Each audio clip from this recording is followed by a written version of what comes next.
103.5 del dial. Estamos en De Maestri 1183. Hasta acá se pueden acercar a traernos las facturas, por supuesto, lo más elemental. Claro. No vengan a otra ¿Factura cosa. de cobro? Perdón, disculpe, ¿quién es ¿Factura de usted? cobro? Usted no sabe que no tiene experiencia radial, que tiene que esperar a que el conductor lo mencione para hablar. Tiene razón, tiene razón. Doctor Gustavo Tumino, muy buenos días, ¿cómo le va? ¿Cómo está usted? Muy bien, Raúl, buen día. Buen día. A ver, ahora sí puede hablar, ¿ve? Ahora sí puede hablar. ¿Qué tal, Gustavo? ¿Cómo estás? Bien, bien, todo tranquilo. ¿Todo bien. tranquilo? Sí, no sé si tranquilo, bien. Tranquilo no porque estamos corriendo, pero bien.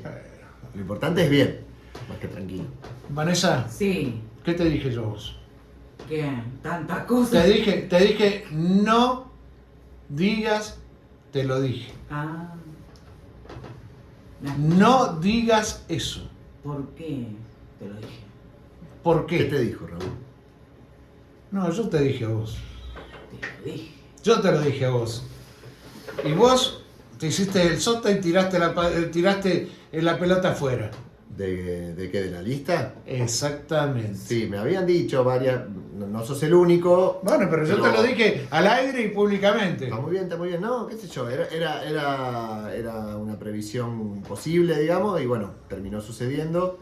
Somos un montón igual de compañeros y de compañeras que estamos ahí en la lista y que formamos parte del mismo equipo, y eso es lo lindo, digamos, ¿no? Que podamos contar que en la lista estamos los mismos que venimos laburando en conjunto con Mauro. Hace ya algunos más, algunos menos, pero básicamente en un esquema de trabajo donde nos conocemos mucho y donde trabajamos realmente en conjunto. A mí lo que me gusta es eso, que siempre hay algún roce, alguna cosa, pero en líneas generales tenemos los mismos horizontes, eso es fundamental. Y después hay mucha camaradería, mucho compañerismo con los que hoy forman parte de esta lista, formamos parte de esta lista, y que en el día a día trabajamos a la par, porque yo tengo que hablar con Mauricio por cuestiones de obras públicas, tengo que hablar con Mariana por cuestiones relacionadas a género y a otras de sus áreas, a niñez. Un montón de veces se nos cruzan las incumbencias de nuestras respectivas responsabilidades, y con el consejo, por supuesto. Así que la verdad que es una alegría en cierta forma, en el sentido de decir, no es una lista que suene forzada. A mí lo que me gusta es eso, que es una lista que suena natural, en el sentido de que es el equipo de trabajo de Mauro. El nombre de la lista de Mauro, como le llamamos, y que tiene un poquito como el lema, es bastante cierto, es muy cierto, porque la verdad que realmente somos el equipo de nuestro conductor, y eso es lo que también nos da, me parece, competitividad como propuesta, y que me parece que es lo que tenemos que tratar de mantener siempre, ¿no? Una coherencia, como decía recién, de un horizonte común hacia donde caminemos. Lo hablábamos el otro día con Silvia Chifu Figueiras. No me gusta mucho decirle Chifu, me parece que no corresponde, pero bueno, es como todos la conocen, de que a pesar de que ella me decía que Mauricio era del gremio de Atilra, para mí Mauricio Sí, está, te escuché. está más por MG que por Atilra. Porque se ha conformado los siete primeros lugares, más o menos. Los 7 primeros lugares son todos del corazón, del riñón, como se dice normalmente, de Mauro García. Es que ahí por ahí se presta la confusión un poco por esto que te decía yo recién. No es un Frankenstein de partes de distintos lugares que no pegan unos con los otros. Entonces por eso suena a que son todos de Mauro. Claro. Pero claramente Mauricio forma parte de una representatividad de los trabajadores y del gremio de Pero Atilra. no se discute, pero políticamente queda la impresión. Y los que estamos formando parte del MG, que nos reunimos, que tenemos la participación activa, que tenemos una discusión política interna en nuestra organización particularmente, son los que somos, valga la redundancia, que estamos la Chifu, que estoy yo, que está Mariana, que está el resto del grupo. Creo que hay una persona más, que es Nancy, no sé si hay alguien más, me estoy comiendo a alguien, me va a matar. Pero después el resto son de organizaciones compañeras que, insisto, podemos tener discusiones sobre las formas o sobre el modo o sobre conductas puntuales, pero el horizonte es el mismo. Y tenemos bien claro el horizonte, y sobre todo los primeros lugares, aun cuando no pertenezcan al corazón del Somos MG, como te decía recién, es fácil la confusión porque incluso hemos caminado juntos en muchísimo tiempo. O sea, Mauricio estuvo... Es más, te digo una Terminá infidencia. dándome la razón a Te mí. digo una boludez. Lo tengo a Mauricio agendado todavía como Mauricio Somos, que fue como yo lo conocí hace tantos años, cuando éramos militantes, que no éramos gobierno. Y yo lo agendé así porque él estaba formando parte de este corazón de esta fuerte propuesta que vino a generar una alternativa en General Rodríguez desde segunda mitad de la década pasada, y que realmente terminó resultando la fuerza capaz de aglomerar un montón de voluntades que entendemos que es el camino, porque se ha democratizado la decisión interna también, se dejó de tomar decisiones de manera imperativa, y eso se valoró muchísimo por la misma militancia y por los mismos compañeros y compañeras que formamos parte. Además de darse el tiempo, el espacio de aprender la conformación interna de una organización, que eso es lo lindo y eso es lo que estamos orgullosos de este último tiempo del MG. Pero insisto, no, por más que tengamos pareceres en común y que tengamos horizontes en común, hoy vos me decís el MG y yo te puedo enumerar quiénes están. Pero por supuesto que compartimos la militancia y salimos a caminar juntos las calles y salimos no porque nos obligan, lo hacemos con convicción y con alegría de estar pudiendo luchar juntos por este proyecto.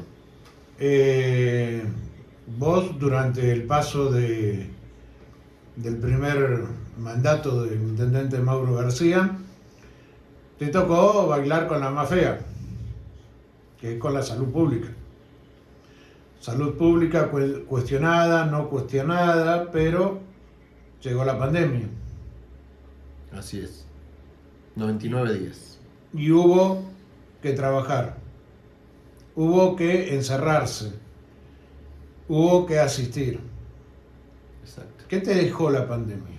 A vos, en forma personal, siendo un integrante de la salud. A mí me dejó el aprendizaje más que nunca de que la solidaridad es la base, de que la salud pública es, digamos, tan importante que debería ser la única salud. Después los financiamientos los discutamos, los pongamos sobre la mesa. Por supuesto que hay que hacer una repartija de financiamiento diferente porque hoy la gran mayoría de la torta de la salud se la lleva 3 o 4 privados, y cada vez se vuelca más dinero a la salud pública. Bueno, en este momento no desde la nación, por supuesto, pero sí en cualquier esquema de funcionamiento, y eso es una discusión que hay que dar revolucionaria dentro de la salud pública.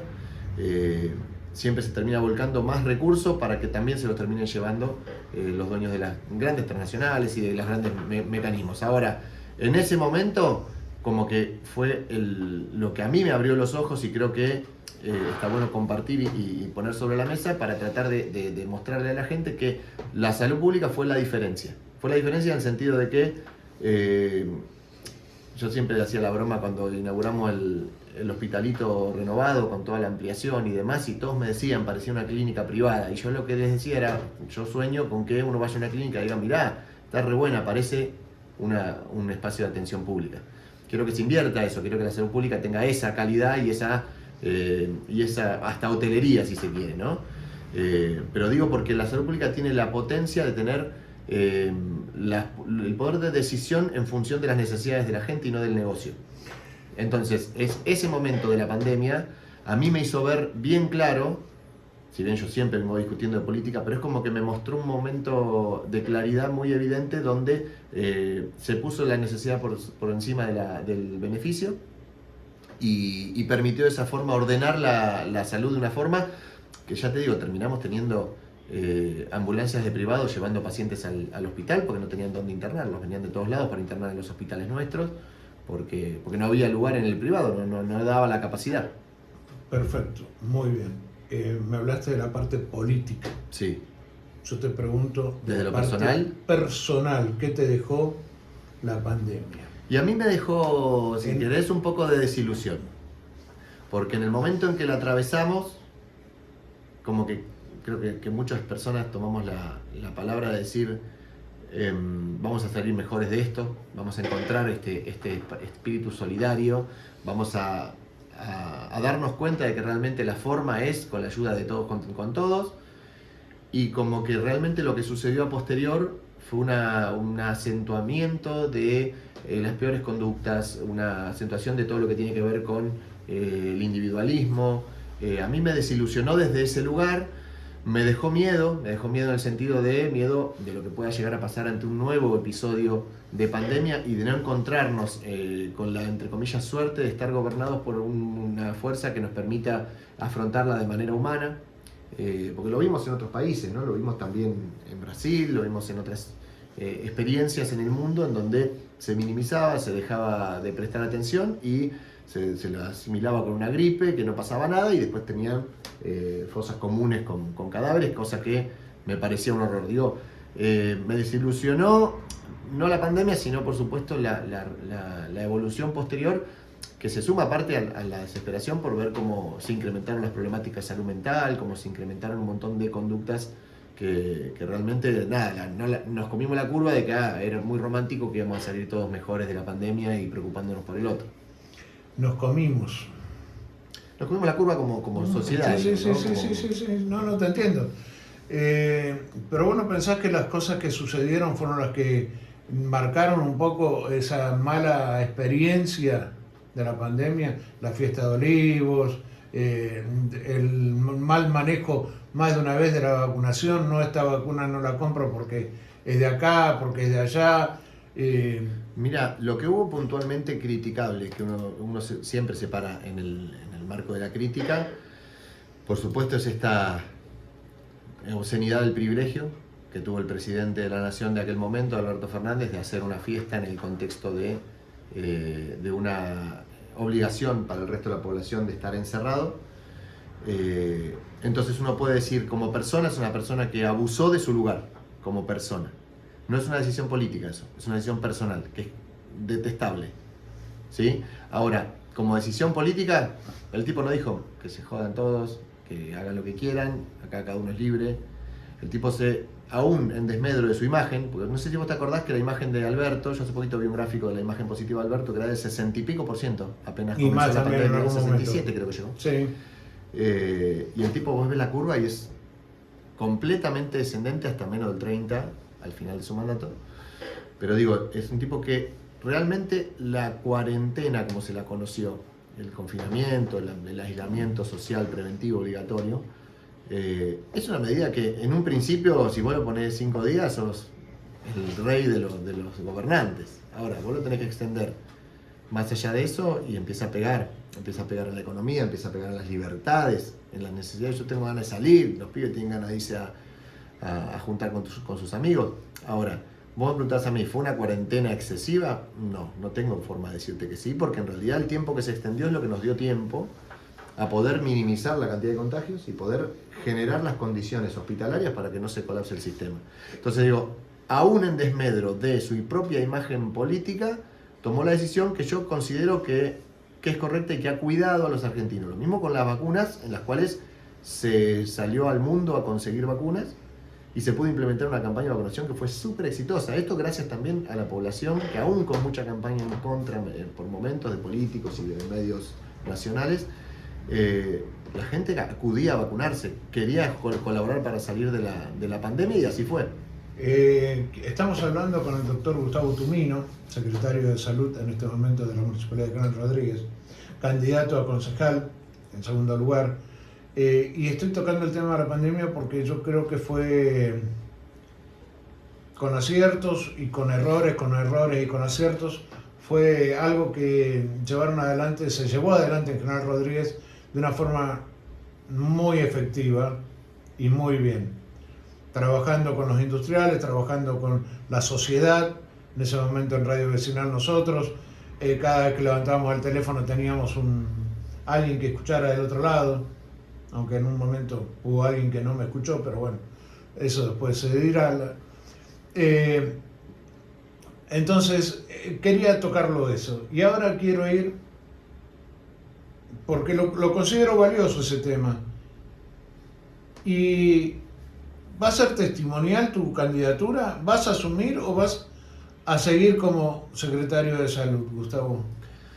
Mira, yo no lo tengo claro porque no es una decisión que pase por mí. Por supuesto, yo soy una persona que tiene intereses y que tiene ganas de formarme en todos los ámbitos de la política porque me apasiona. Y formar parte de un consejo deliberante para mí también es un aprendizaje enorme, al mismo tiempo que una posibilidad de brindar también muchísimo, creo, de mi trabajo diario. Pero el espacio que yo tenga que ocupar después de diciembre es más una decisión de tablero, de ajedrez, que es decisión de la conducción. A partir de, por supuesto, lo que yo le pueda proponer a Mauro y decirle, que eso por supuesto que ya lo vengo conversando, pero la decisión final es de la conducción de este movimiento, y entiendo que él va a tomar la mejor decisión en consideración de todos los actores que forman parte tanto del Consejo como de la Secretaría de Salud. Yo estoy tranquilísimo en el sentido de que tengo a mi lado un equipo enorme que forma parte de la Secretaría de Salud, a quienes les mando un beso enorme a todos y a todas. Estoy súper relajado en ese sentido, porque hoy que la campaña me absorbe, como le contaba recién a Van, un montón de tiempo, porque hoy es una agenda de tipo Tetris, y aunque con el teléfono sigo manejando miles de cosas, yo relajo en la tranquilidad de que tengo un equipazo que va resolviendo absolutamente todo. Yo es reenviar cosas y las soluciones están, porque me llega después la respuesta incluso. Así que en ese sentido yo sé que la Secretaría está cuidada y está con capacidad humana y política de seguir adelante si yo tengo que responder en otro espacio. Insisto, la decisión final, o por ahí esa pregunta, es más para Mauro, que es nuestra conducción tanto política como institucional, y yo estoy súper agradecido. Es más, hay una cosa que Mauro siempre dice y que a mí me gustó mucho escucharlo, porque yo lo admiro mucho a nuestro conductor y me gusta compartir con él alguna característica, y él dice: yo nunca pedí nada, yo nunca pedí ningún cargo de nada, él siempre cuenta, y yo soy igual. En realidad, para mí una característica que me gustaría tener siempre es tratar de mantener y tener una humildad en cuanto a la propuesta de trabajo siempre, pero después el lugar es donde se necesite y donde pueda rendir mejor resultados. Si no, ¿para qué soy parte de un equipo? Si no, me corto solo y hago las cosas solo. La gracia justamente de la política es el laburo colectivo y formar parte de un colectivo en donde vos podés estar acá hoy y te necesitan acá, y por ahí mañana acá, porque digamos uno tiene esa plasticidad por ahí dentro del espacio, ya insisto, tanto político como institucional, y está buenísimo que así sea. Por supuesto, dentro de las competencias. Si yo siento que estoy haciendo algo que no tengo la capacidad de hacerlo, por supuesto que no lo haré o lo conversaré, pero en este escenario que vos planteás de diciembre, de qué es lo que va a pasar, como quien dice, soy un soldado, en el sentido de me dice: van a dar consejo, listo, o me dice: no, quédate en la Secretaría porque te necesitamos ahí seguiremos. ¿Integrarías un consejo que termina una sesión como terminó la última sesión del Consejo Deliberante? ¿Vos decís por la discusión y los gritos? A mí me parece que es medio una pintura de época eso, que tenemos que empezar fuertemente a desterrar.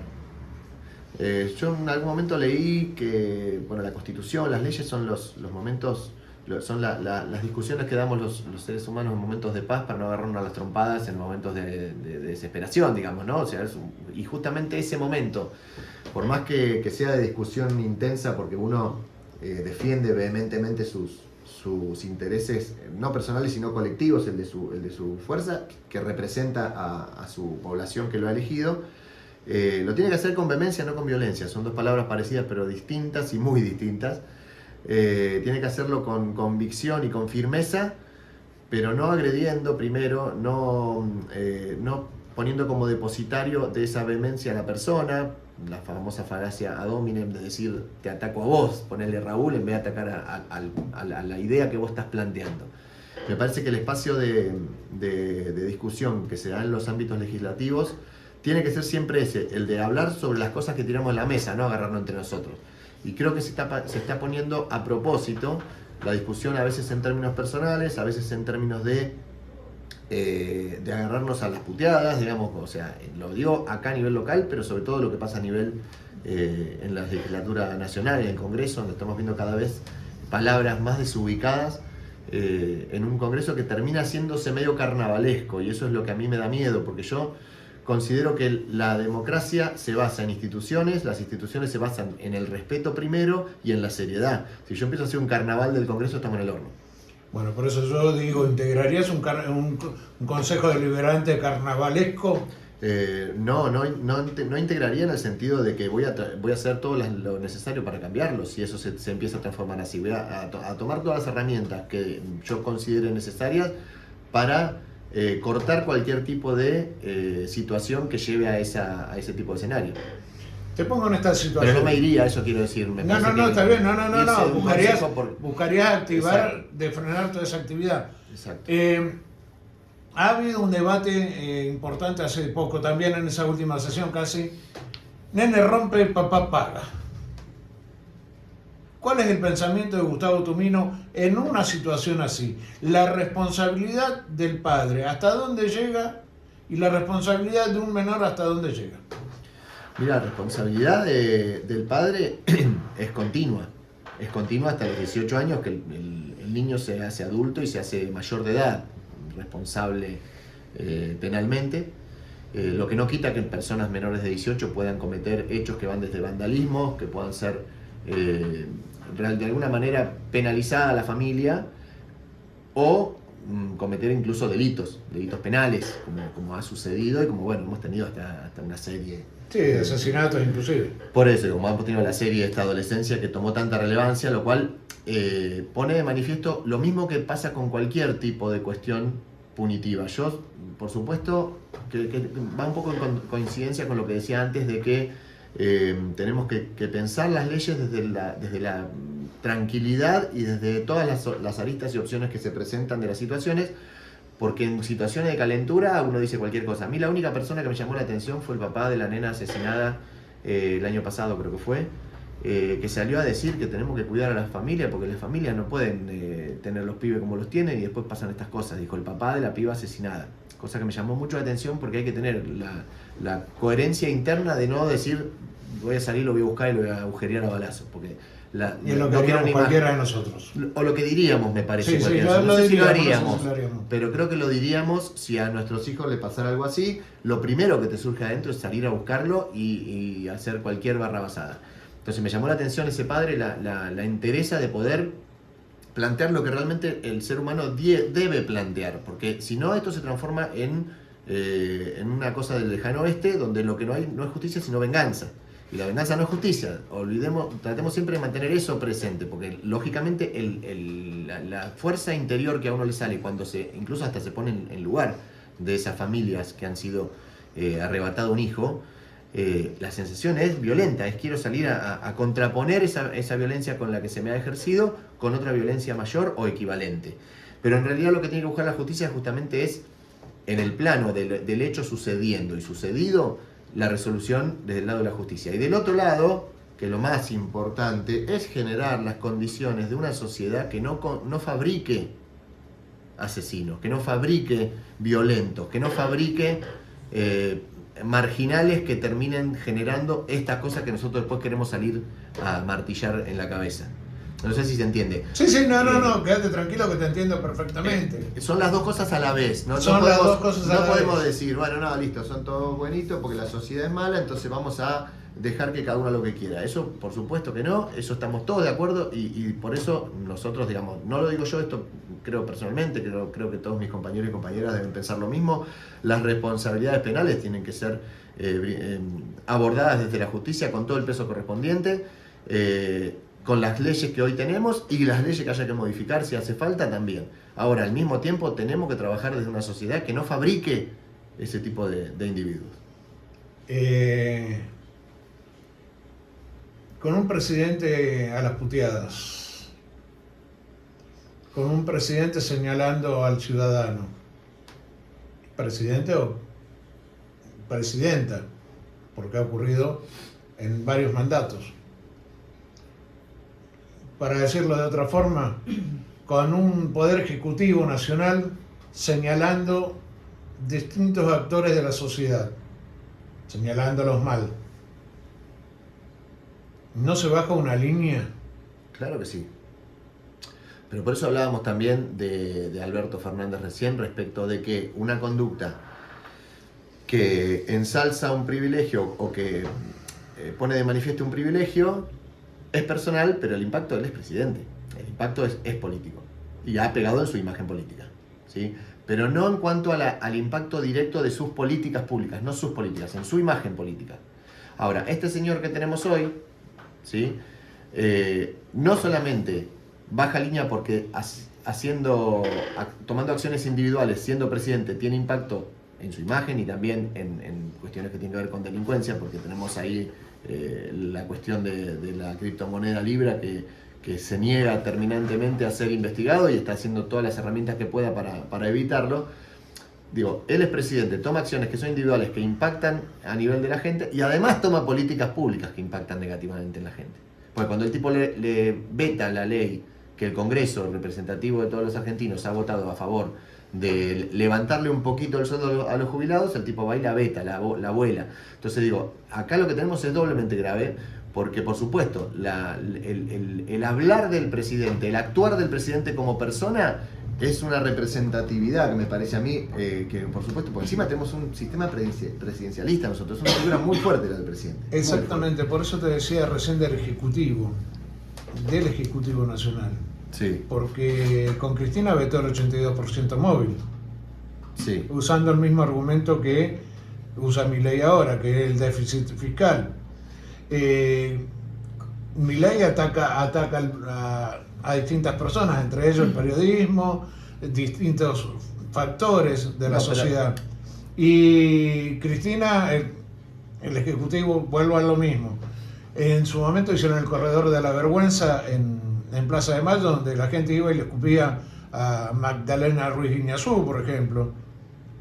Y más, a algunos otros periodistas más. Entonces, por eso te hablaba desde un Ejecutivo Nacional. Me parece que es... por supuesto, lo de la plaza no tiene que ver Cristina ahí, no sé por qué le pones como comparativo. ¿No fue en el gobierno de Cristina? Fue durante el gobierno de Cristina, pero no fue Cristina la que generó eso, digamos. Lo permitió. No sé cómo, qué tiene que hacer la presidenta con alguien que hizo eso en la Plaza de Mayo, no sé, qué tiene que hacer la presidenta, eso digo. Se baja la línea, vos sabés muy bien que políticamente se baja una línea que te va a permitir hacer eso o no permitir hacer eso. Mirá, a mí me parece que lo que hubo durante la época de Cristina fue muchísima libertad para hablar sin ser vituperado del otro lado, que es lo que está pasando ahora. O sea, cualquier persona que habla de Milei está siendo escrachado por el propio presidente. Y todos sus seguidores. Y todos sus seguidores atrás, que es una parafernalia enorme, pero sobre todo, insisto, que la figura del presidente es crucial. Y la palabra del presidente insultando y siendo tan violento, porque aparte es ¿cómo te podría decir? Defenestra la figura de las personas que están del otro lado. O sea, les baja el precio a todo el mundo. Desprecia, esa sería la palabra. Y eso es lo que me parece a mí que es completamente distinto a lo que pasó en otras épocas con Cristina. Cristina lo que tenía discusiones políticas. Cristina jamás atacó personalmente a nadie, primero. La decisión del veto del 82% móvil era en el contexto del ordenamiento de la economía argentina, en donde el sueldo de los jubilados fue creciendo siempre. El salario en dólares para los jubilados fue creciendo siempre durante todos los dos gobiernos de Cristina, los dos mandatos de Cristina.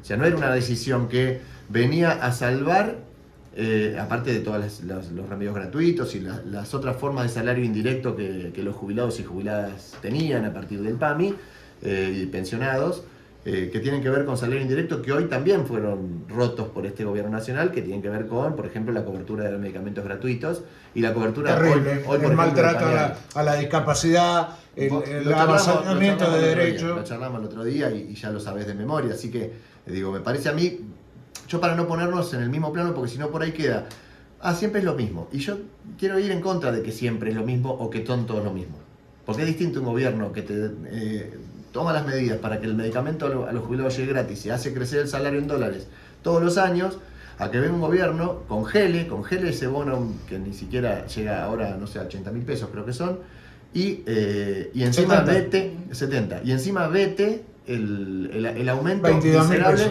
que tiene que ver con un porcentaje del PBI que es casi equivalente a lo que le ahorró, no, 2,14%. Que lo que ahorró se lo descontó de impuestos al campo, que es gente que claramente no están pasando necesidades y no está los miércoles siendo apaleado en la Plaza de Mayo. Así que, por eso digo, todas las críticas son bienvenidas. Y me parece que una de las cosas que decimos siempre con la Chifo cuando estamos charlando con la gente, que estamos recorriendo todos los barrios, hay que discutir puertas adentro muchas cosas, porque todos los espacios son perfectibles y todos los espacios son mejorables. lo que vos puedas generar políticamente puede estar equivocado, digamos, uno puede errar. Ahora, cuando el horizonte es tratar de llegar con el Estado a toda la gente que lo necesita, es una cosa. Y de otro lado tenés un horizonte que es completamente distinto. Bueno, Lo que se busca es distinto. Entonces, perdón, con esto cierro, digo, no es un tema de que, che, qué mal le están saliendo las cosas a Milei, que la gente se está cagando de hambre. O, en realidad es que bien le están saliendo las cosas a lo que el tipo está haciendo, porque no hay otro camino para que pase lo que está pasando en la calle si toma las medidas que toma. pero escuchame, no hay cadáveres en la calle. Claro, está esperando eso. La gente lo que no quiere es, por ejemplo, enterarse de este tipo de cosas. Decomisaron propiedades de lujo valuadas en más de 150 millones vinculadas con el ex secretario privado Néstor Kirchner. Este tipo de cosas lo ve grosero, lo ve mal la gente. Mirá, yo no, ¿qué querés que te diga? Que no, No, yo está no te digo, bien. no te digo Yo que me entiendo. quieras decir algo. Yo te lo planteo, No. ¿qué es lo que no quiere la gente? Es que siempre terminamos hablando de lo mismo. Hablamos de hechos de corrupción, en donde tenemos que ver cómo son las situaciones, quién es el que evalúa, qué noticia es y quién la sube, y después qué hace la justicia con eso. Porque hoy tenemos una presidenta presa a partir de unas insinuaciones y de cosas que no tienen ninguna prueba. Porque cuando uno analiza el fallo, yo tengo ahí no tengo el fallo entero, pero el resumen con los 20 puntos que son como centrales de la condena y que no tienen ningún tipo de... Yo lo que hago con esto... De asidero. Por supuesto que como decimos, que yo, Jorge López, no, José López. José López. José López, en nuestra ciudad, el tipo tirando bolsos de dólares adentro de un convento. El tipo fue secretario de obras dentro del Ministerio debido. No sé si ¿No? fue secretario, me parece que fue director, inclusive más bajo. Sí, no sé si llegó a secretario, es cierto. Yo me acuerdo que en una vacación que pude darme allá por el 16, 15, por ahí, recorrí La Rioja, vi un monolito en una ruta hermosa y decía, esta ruta fue puesta en valor y lo nombraba. Y mirá quién está acá, digo.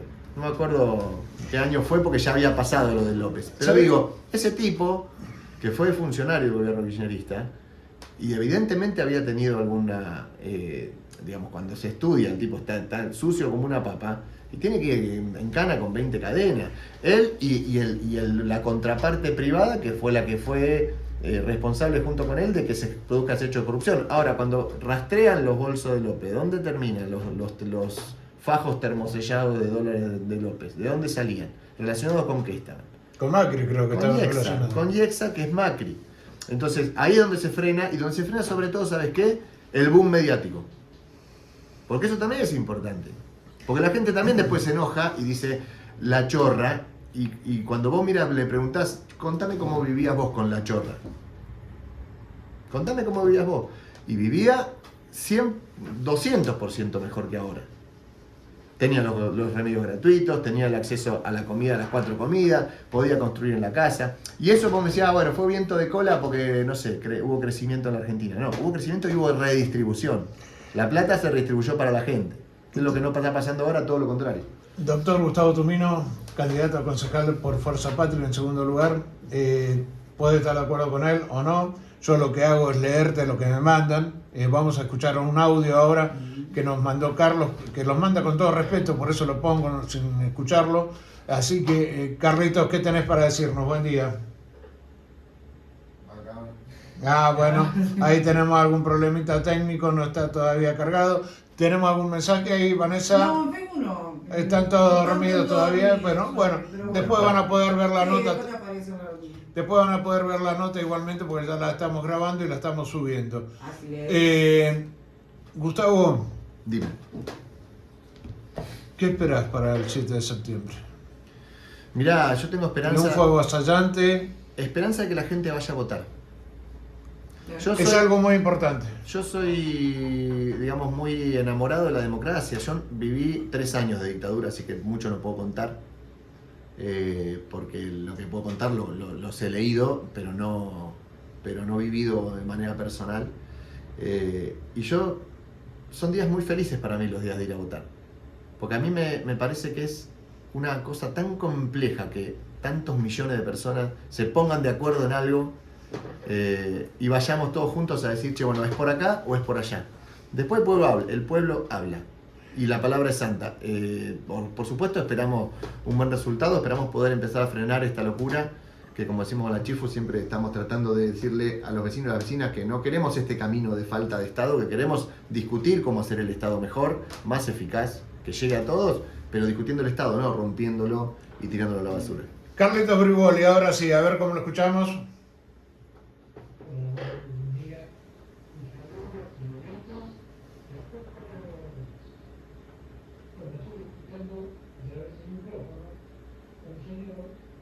Está defendiendo lo que pasó en el gobierno de Cristina y a pesar de que el señor dice que no, es más todavía le queda el tupé de creer o hacernos creer que el gobierno de Cristina es mejor que el actual.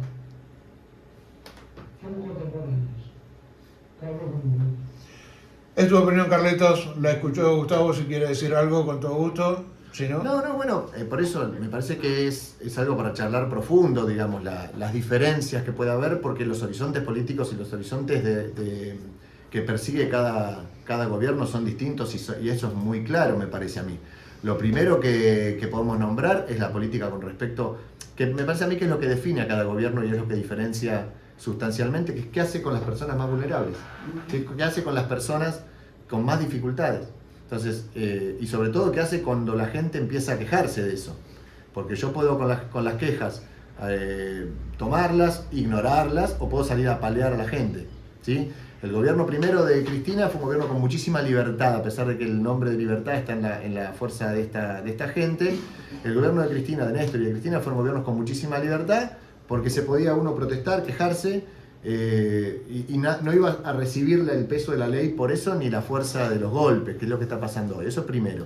Después, uno puede enojarse con Cristina por muchísimas razones, por la forma en que habla, por lo que dice, pero en cuanto a números, si uno mira los números, Cristina tomó el gobierno, Néstor mejor dicho, porque yo tomo los 12 años juntos, que fueron del mismo signo político y misma voluntad política, tomó un gobierno en 2003 con varios millones de planes sociales por necesidad, porque digamos Duhalde tuvo que encontrarle la vuelta al país, hundido por la alianza ya por 2001, por el menemismo y por la alianza, no por la alianza, por el menemismo y por la alianza ya por 2001, y implementó una serie de planes sociales. Bueno, desde el momento en que toma Néstor el gobierno, esos varios millones de planes sociales se transformaron en 250.000 solamente al final de la época de Cristina.